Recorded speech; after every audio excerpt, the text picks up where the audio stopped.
Hi పిల్లలు, ఈరోజు మనం ఒక ఆట ఆడుకుందాం. అందరూ ఇలా పెట్టుకోండి చేతుల్ని. ఓకే, నేను పక్షుల పేర్లు చెప్పినప్పుడు అవి ఎలా ఎగురుతాయి, టుర్రు అలా చూపించాలి. జంతువుల పేరు, యానిమల్స్ నేమ్ చెప్పినప్పుడు చూపించకూడదు, అలా చూపిస్తే అవుట్ మీరు. ఓకేనా? రెడీనా? కాకి, పిచ్చుక, పావురం, నెమలి, గద్ద, పాము. Kumar out. Okay okay okay okay మిగతా వాళ్ళు. బిల్లి,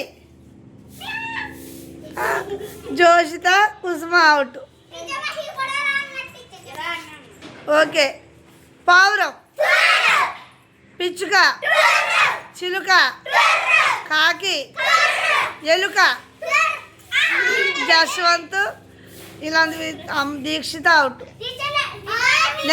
నెక్స్ట్ గద్ద, డేగ, దా వచ్చే అకౌల్య. డేగ అన్న కూడా పక్షే. పావురం, చిలుక, ఏనుగు. అబ్బా, దా సాత్విక్, నువ్వు కూడా అవుటే దా. ఇంకా మిగతాది ముగ్గురు. పావురం, పిచ్చుక, నెమలి, డేగ, రాబందు. ఆలోచిస్తుంది రాబందు అంటే ఏంటా అని. ఓకే, ఏనుగు, మహి. ఇలా జరికిచ్చుదా. ఇంకిద్దరు ఉన్నారు. కాకి, పిచ్చుక, పావురం, ఎలుక,